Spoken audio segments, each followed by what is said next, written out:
Em seguida, teremos a mensagem com nosso irmão Jaime.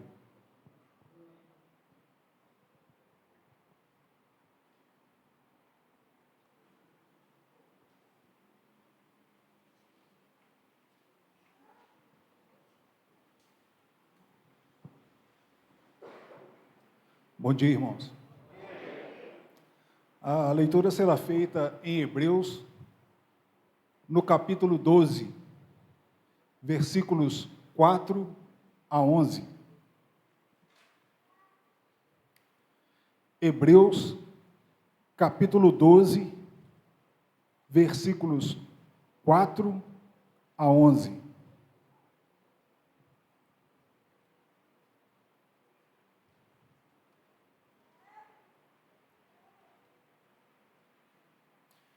Ora, na vossa luta contra o pecado, ainda não tendes resistido até o sangue, e estáis esquecidos da exortação que, como a filhos, discorre convosco. Filho meu, não menosprezes a correção que vem do Senhor, nem desmais quando por ele és reprovado, porque o Senhor corrige a quem ama e açoita a todo filho a quem recebe. É para a disciplina que perseverais. Deus vos trata como filhos. Pois que filho há que o pai não corrige? Mas se estáis sem correção, de que todos se têm tornado participantes, logo sois bastardos e não filhos. Além disso, tínhamos os nossos pais segundo a carne, que nos corrigiam, e os respeitávamos. Não havíamos de estar em muito maior submissão ao Pai espiritual, e então viveremos? Pois eles nos corrigiam por pouco tempo, segundo melhor lhes parecia. Deus, porém, nos disciplina para aproveitamento, a fim de sermos participantes da sua santidade. Toda disciplina, com efeito, no momento não parece ser motivo de alegria, mas de tristeza. Ao depois, entretanto, produz fruto pacífico aos que têm sido por ela exercitados, fruto de justiça. Jaime, que Deus te abençoe, né, e abençoe toda a igreja.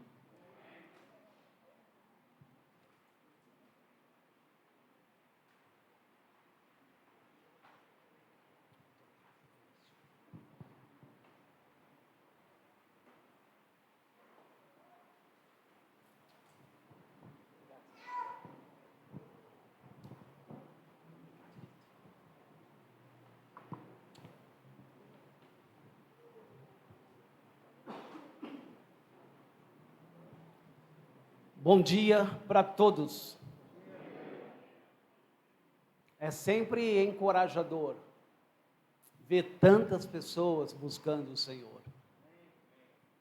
Sozinhos, quando a gente está só, a gente sente desanimado, não é?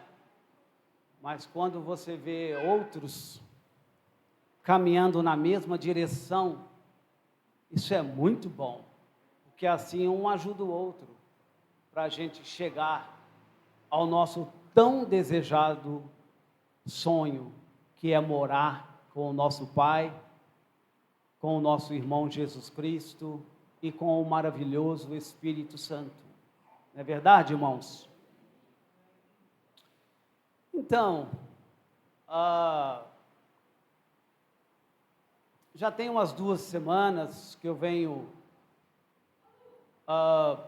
ficando disponível para Deus, né? Naquela ideia bíblica de Deus para nós. Romanos 12, verso 1, que fala que ofereceis os vossos corpos em sacrifício vivo, santo e agradável, que é o vosso culto racional.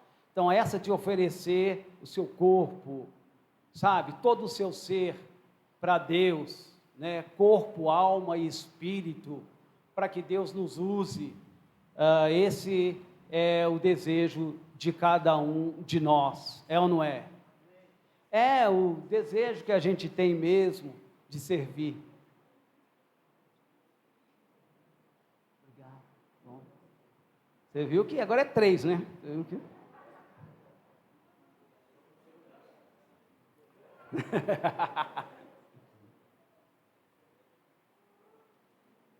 Obrigado mesmo. Estou me sentindo um pouco afônico. Desculpe. Mas vamos lá. Então, essa da entrega sua, minha, para o nosso Pai, para a habitação do Espírito Santo, e está nos ajudando a caminhar, a ser mesmo um escravo de Jesus, servindo com todos os nossos talentos, é um desafio mesmo. E nessas 2 semanas que eu estava fazendo isso, essa entrega, esse desejo, essa busca, como nós cantamos aqui nos cânticos, né? Então veio na minha mente a ideia de disciplina, sabe?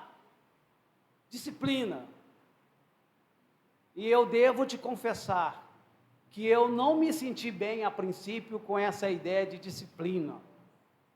Não sei se foi incutido na nossa mente que disciplina é algo ruim, que disciplina é algo negativo, né? É algo assim que dói, e a gente não gosta de sentir dor, né? Não estamos acostumados com isso. E eu confesso que eu resisti um pouco a essa ideia de disciplina. E eu tentei fugir dessa ideia de disciplina, sabe? Para nós, enquanto família de Deus, para nós, enquanto igreja, eu estava tentando evitar falar desse assunto, né? Desculpa, mas é um assunto chato, né? Assim, não sei. Jesus tinha coragem de lidar com os assuntos chatos com seus discípulos, porque eles precisavam, porque isso traz crescimento, traz maturidade. É verdade que às vezes nós temos que lidar com os assuntos chatos nos nossos casamentos, chamar a esposa e sentar com ela e resolver umas questões. A esposa chamar o marido e também resolver umas questões com ele. Sentar com os filhos e conversar. Lidar com assuntos chatos, não ficar fugindo desses assuntos, porque fugir não vai melhorar o seu caráter. Fugir não vai te ajudar a amadurecer. E você tem que encarar umas realidades para o seu crescimento espiritual. É verdade ou não é? É verdade. Então eu fugi, eu me senti um pouco como o Jonas, né? O Jonas que no Velho Testamento é conhecido como o profeta fujão, né? Eu senti um pouco desse negócio. E então eu estou tentando dizer para a igreja que essa mensagem não é a mensagem que eu queria trazer assim. Bom, a verdade é que o pai disciplina porque ele ama. Todo pai disciplina o seu filho, a sua filha, porque ama. Eu tenho plena consciência, igual você, que esse assunto é tão indigesto que a nossa sociedade já baniu a disciplina dos lares. E eles estão trabalhando nossas crianças nas escolas, e parte de trabalhar nossas crianças na escola é para fazer um desserviço para a família. Ainda bem que na Flórida, nos Estados Unidos, eles baixaram uma lei lá, limitando o poder das escolas sobre as crianças. E eu acredito que isso deve ser seguido pelo planeta inteiro. E que nós precisamos resgatar a visão de disciplina. Que disciplina é saudável. Que disciplina ajuda a crescer, ajuda a mudar e construir um caráter igual o de Jesus. Porque é exatamente isso que o Espírito Santo está fazendo em você e em mim. Ele está nos transformando para formar em nós um Cristozinho. Alguém como ele, sabe? Na leitura lida, ela por si só, ela já é impactante, intrigante, ela mexe. E na medida que Vinícius lia, eu acredito que o seu coração estava nessa leitura, estava ou não estava? É mesmo, é muito forte, sabe? E eu sei que o assunto também é complexo, é profundo e ele é amplo. Então hoje não vai dar para a gente tratar assim, né? Mas a gente vai caminhar aos poucos, às contras-gotas, né? Nós vamos lá. Estou tentando mudar, você está vendo, né? Mas não vai. Alguém me ajuda, por favor, lá? Muda para mim, porque aqui não está indo legal. Obrigado. Vou tentando aqui, vai tentando aí. Viu, Mateuzinho? Nós estamos juntos.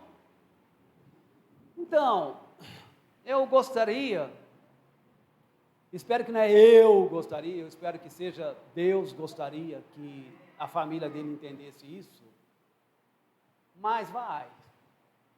Eu gostaria de falar sobre a luta contra o pecado, sabe? Esse é o subtema do que nós vamos compartilhar.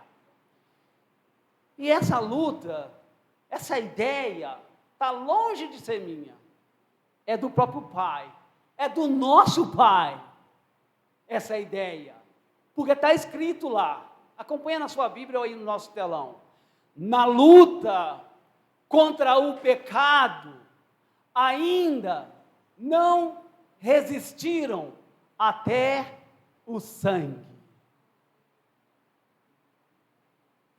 Deus está dizendo que na minha luta contra os meus pecados, e você na sua luta contra os seus pecados, você ainda não resistiu até o sangue. Eu até estou resistindo, eu até estou sendo tentado, eu até estou fugindo, mas até o sangue ainda não. E é isso que nós queremos falar. E a pergunta vai: você está na luta contra aquele pecado? Ou contra aqueles pecados? Ou você já perdeu as forças e você já desistiu dessa luta? Em outras palavras, você já entregou o ponto. Pensando que, olha, este pecado, em específico, ele é maior do que eu. Esse pecado em específico, eu não tenho forças para lutar contra ele. Então eu já entreguei o ponto. Eu já estou me lameando mesmo, e eu estou lá, afinal de contas é gostoso. É verdade que no fundo deixa um gosto amargo de fel. É verdade que deixa uma consciência que não para de martelar dia e noite na minha cabeça sobre esse pecado ou sobre esses pecados os quais eu estou praticando. E é possível, meu irmão, minha irmã, meu ouvinte, que você já pensou até em desistir. Eu vou desistir da igreja, eu vou desistir da fé, eu vou desistir porque eu não tenho mais forças para lutar contra esse pecado. E talvez é um pecado que já vem, já conheci pessoas que já compartilharam comigo, e o pecado já estava 10 anos com essa pessoa. Já pensou 10 anos num pecado? Puxa vida! Sem falar o jeitinho que a gente dá nos pecados, para poder explicar, não, isso não é bem pecado, não, sabe, porque eu não fiz isso, eu só cheguei perto, né? Eu não atravessei a linha divisória, eu fiquei bem pertinho, e eu fico bem pertinho, e a gente tem uma habilidade incrível de ficar explicando o nosso pecado. Para a gente não cortar mais fundo até no osso. Eu até estou cortando o meu pecado, sabe? Mas eu estou cortando só assim, por cima, assim. Eu não estou indo lá no osso, raspando o osso. E é a ideia de resistir até o sangue. Eu devo confessar, para ser honesto com você, que no meu início da caminhada, na minha jornada com Jesus, eu realmente pensei em desistir, sim. E se você está pensando em desistir, ou se até você desistiu, falando, hoje é o último culto que eu vou, porque realmente eu não aguento mais. Eu queria dizer que eu te compreendo. Eu quero dizer que eu te entendo. Porque eu mesmo já tive que enfrentar uma situação dessa. Eu me sentia hipócrita. Chegava aqui, os irmãos até pediam a gente para orar. E falavam, irmão, hoje não dá para orar, porque, sabe? Você entende, pede outro, irmão. É uma situação dessa que a gente enfrenta muitas vezes. E eu já pensei em desistir. Mas graças a Deus, que o Espírito Santo me segurou, que a palavra me segurou, que os irmãos me encorajaram. E graças a Deus eu estou aí na luta contra o pecado. Queria dizer para você, nessa manhã, em nome de Cristo, que não lute sozinho. Não lute sozinho. Por favor, não se isole. A pior coisa que você possa fazer para você mesmo é, na sua luta, você se isolar. Sozinho não dá. É uma estratégia do nosso adversário, do nosso inimigo. É como os animais fazem para a sobrevivência na caça. Eles têm uma estratégia de adquirir o alimento. E a estratégia que os leões, que as leoas usam, na verdade são as leoas que caçam. Os leões não caçam muito, não. Aqueles folgados só ficam deitados na sombra. E a mulherada fica caçando. E quando chega, a melhor parte é dele. Ele chega lá e dá uma rosnada. E as leoas, as mulheres, ficam quietinhas. E as crianças ficam lá, os leõezinhos. E ele mete a boca na caça e quebra aqueles ossos. Afinal de contas, o leão, ele é o rei da floresta, né? É o animal mais forte que o Senhor criou. Ele é dominante, ele é poderoso. Ele até caça de vez em quando a coisa está muito feia e as leoas não estão conseguindo muito, ele encara um búfalo e ele chega lá e mete as garras naquele bicho, joga ele no chão e vai logo no pescoço e mata e resolve o problema. Mas ele caça só de vez em quando. Mas a estratégia das leoas na caça, você sabe qual é? Numa manada de búfalos, elas olham aqueles que estão fraquinhos. Ela olha aqueles búfalos que são filhotes, novinhos na fé. Não, o búfalo não fica novinho na fé, não. É nós. Aí ela olha os que estão novinhos. E depois ela olha aqueles que estão mais desgarrados. E elas fazem um ataque naquela manada de búfalos. E o intuito delas, a estratégia de caça, é isolar um, porque os búfalos têm o hábito de defender a sua equipe, a sua família, e é interessante. E búfalos é um dos inimigos fortes dos leões, das leoas, que conseguem com aquele chifre perfurar as leoas e os leões. E uma leoa perfurada morre, porque ela não tem mais como caçar. É uma coisa, é a lei da sobrevivência na selva, né? Satanás usa a mesma estratégia. Ele quer nos isolar. Ele olha quem está fraquinho, quem está desanimado, e ele está lá para abocanhar. Não é à toa que o Senhor comparou Satanás com um leão. Nos ensinou que ele vive em derredor, procurando alguém para devorar. E se você acha que Satanás é brincadeira, você precisava sentar com a sua Bíblia de novo e relê-la e conhecer o seu inimigo, porque ele é feroz, ele é terrível. Não lute sozinho, meu irmão. Eu lembro quando na minha juventude em Cristo, juventude em Cristo, eu lembro que eu não aprendi a compartilhar minhas lutas com as pessoas. Eu não sabia do discipulado. Eu só fui aprender sobre o discipulado quando eu já tinha muito mais de 10 anos de convertido.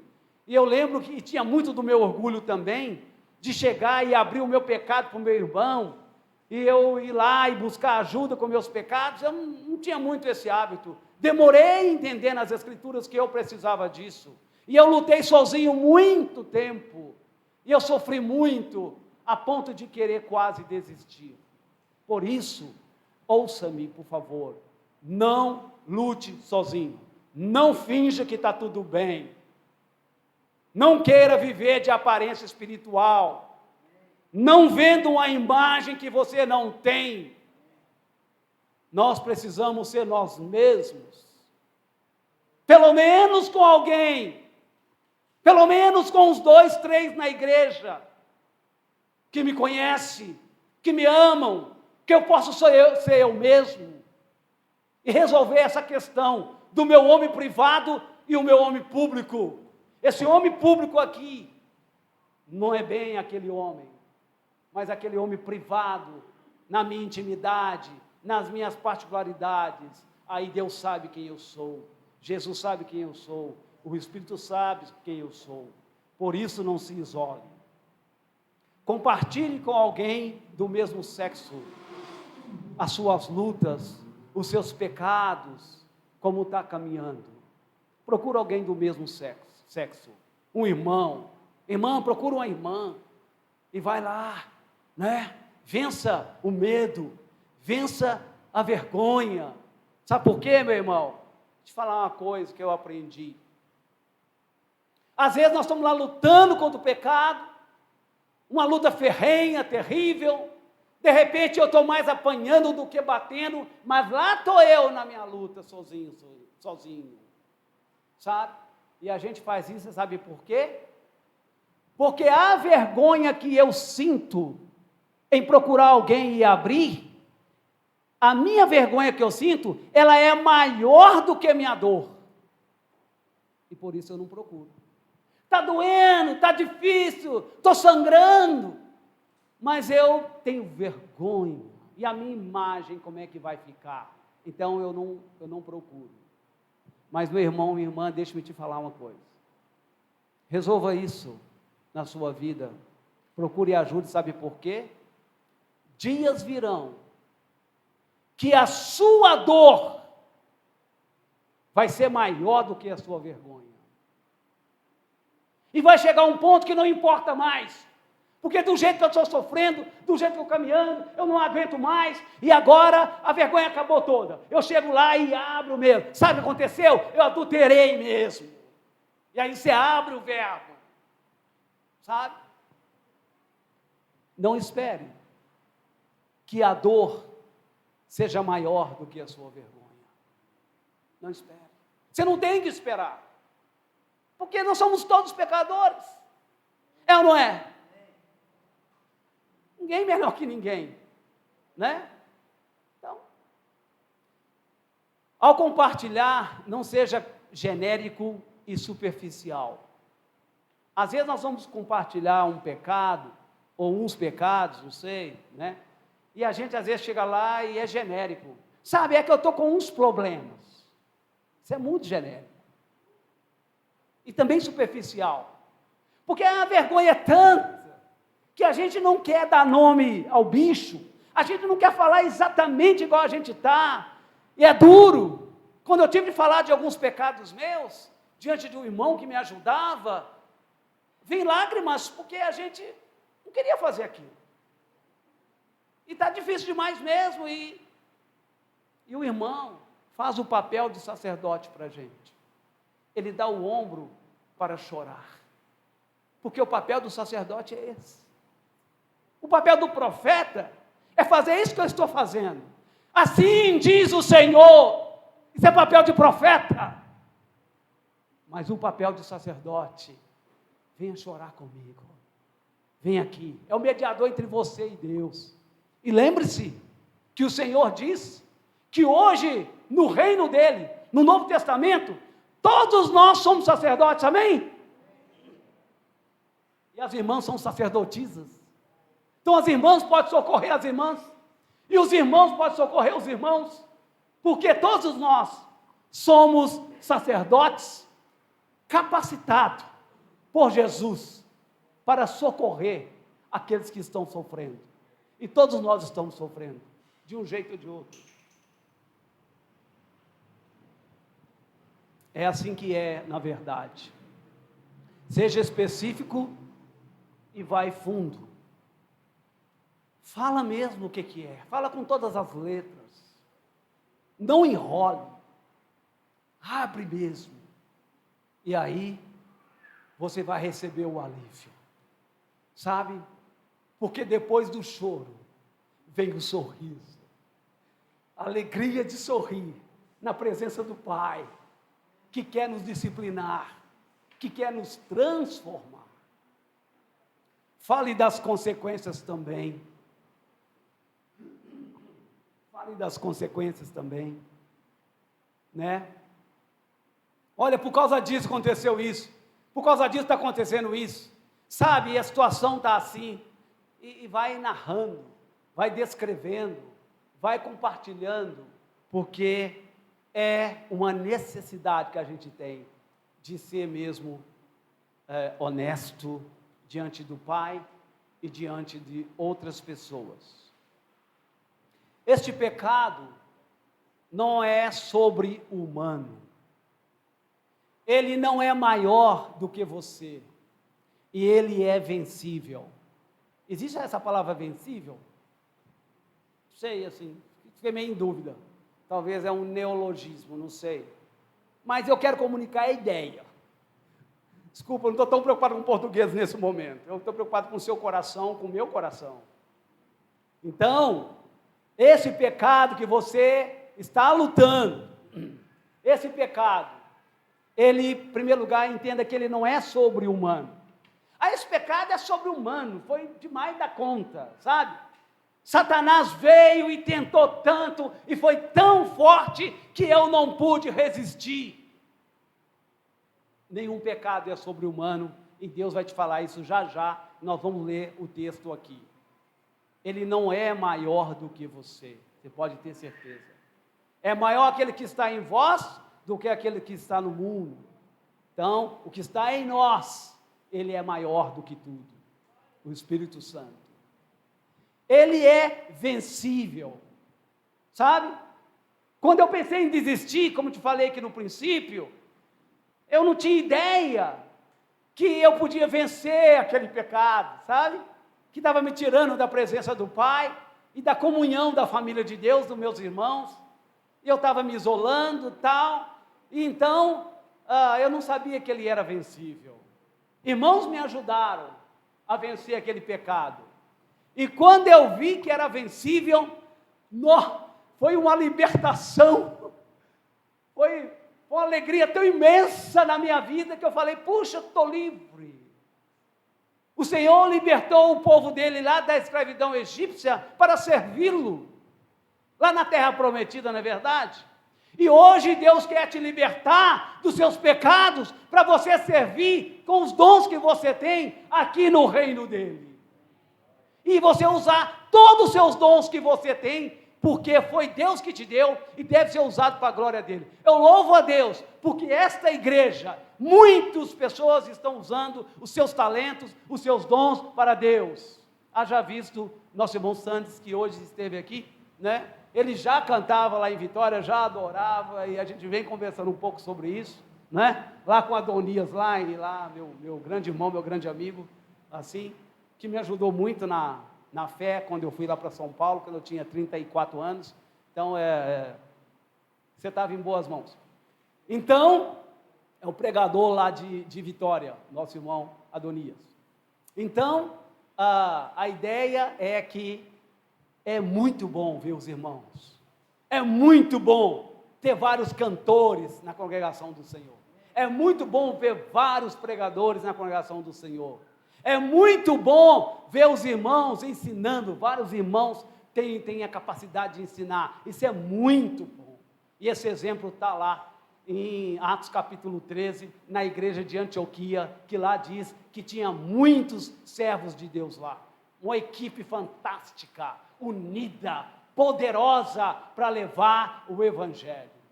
Paulo e Barnabé faziam parte dessa equipe, né? Então Deus foi glorificado. Então este pecado não é sobre-humano. Esse pecado não é maior que você. E esse pecado, ele é vencível. Você pode vencer. E quem fala isso não sou eu, é o nosso próprio Pai que quer nos disciplinar. 1 Coríntios 10, 13. Não vos sobreveio, a versão fala um pouco diferente, não sobreveio a vocês nenhuma tentação que não fosse humana, mas Deus é fiel e não permitirá que sejais tentados além do que vocês podem suportar. Glória a Deus. Pelo contrário, juntamente com a tentação, Ele proverá livramento, de sorte que a possais suportar. Nossa, que coisa incrível. Que consolo, que conforto. Que versículo que você e eu precisamos memorizar. Trazer sempre no nosso coração. Saber que toda tentação que eu enfrento, ela não é sobre-humana, ela é simplesmente humana. Segundo, Deus é fiel. Nos carros aí, estão escrito a todo instante que Deus é fiel. Você já viu isso nos carros? Como não vê?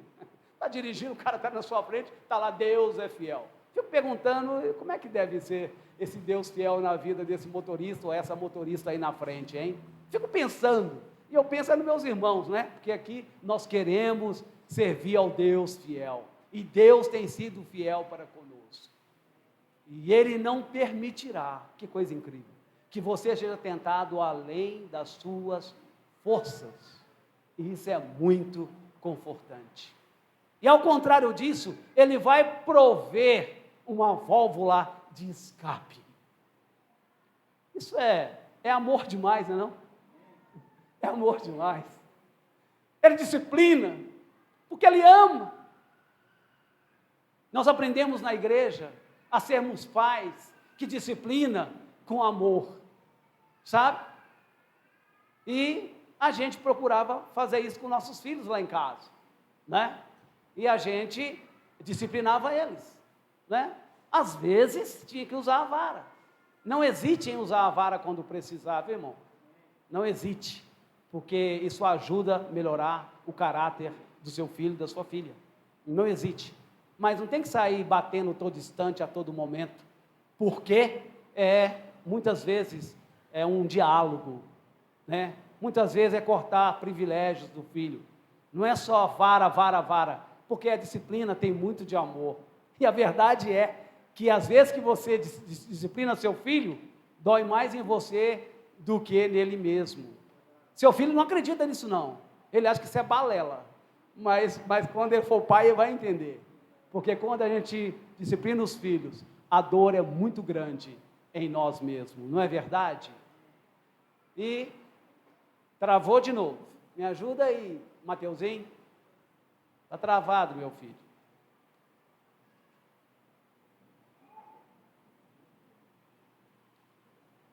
Falando sobre essa luta nossa, você pode resisti-lo. Há forças dentro de você que você ainda não acessou para vencer esse pecado. você foi empoderado pelo Espírito Santo. O Espírito Santo está com você. Então, você pode resistir e você pode vencer apoiando nessa força que vem de dentro.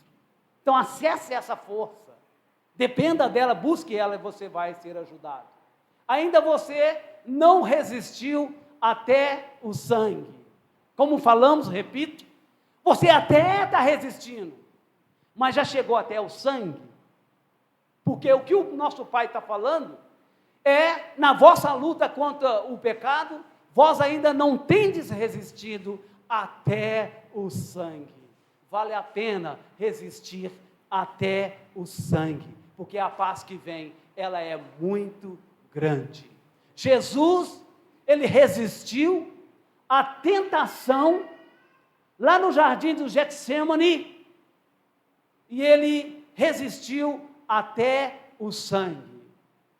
A Escritura deixou para nós sabermos que Jesus, naquela luta para fazer a vontade do Pai, que era morrer na cruz, ele suou gotas de sangue, que é o extremo de um estresse. Quando alguém chega, você pode chegar a suar até gotas de sangue.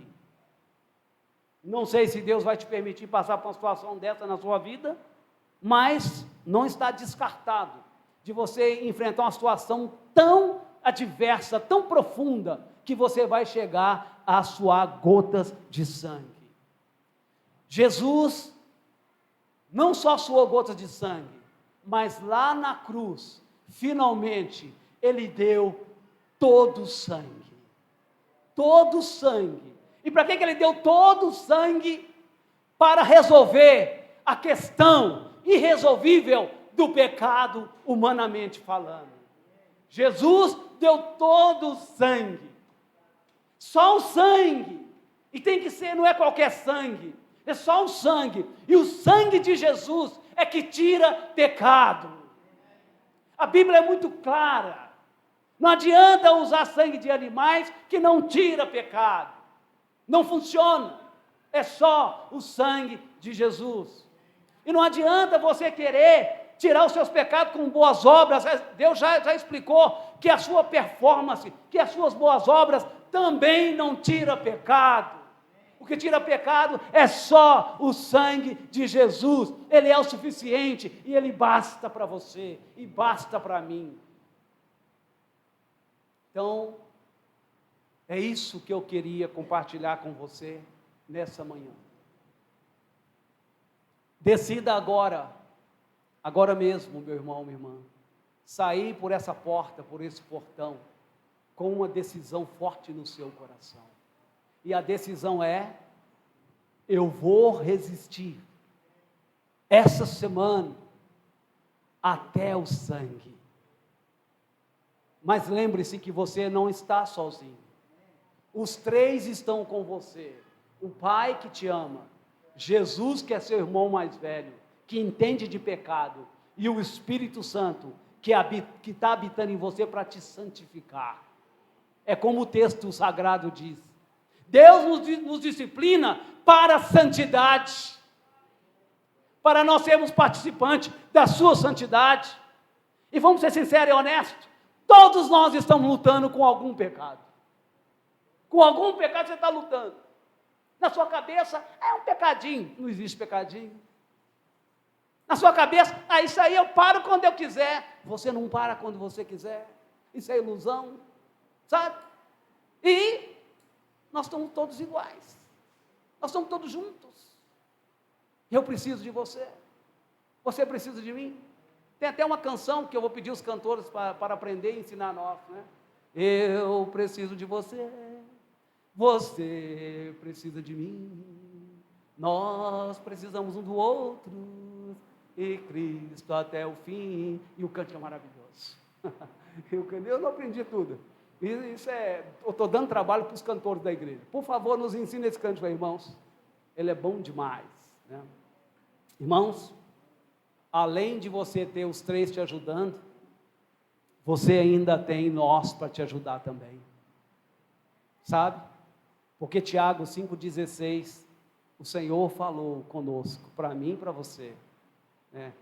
Confessai, pois, os vossos pecados uns aos outros, e orai uns pelos outros, para serdes curados. Muito pode, por sua eficácia, a súplica do justo. Todo o que pede, recebe, diz o nosso mestre. Então, que Deus tenha misericórdia de nós. Vamos ficar em pé, igreja, e eu passo a palavra aos nossos cantores, que eles têm uma canção específica para nós.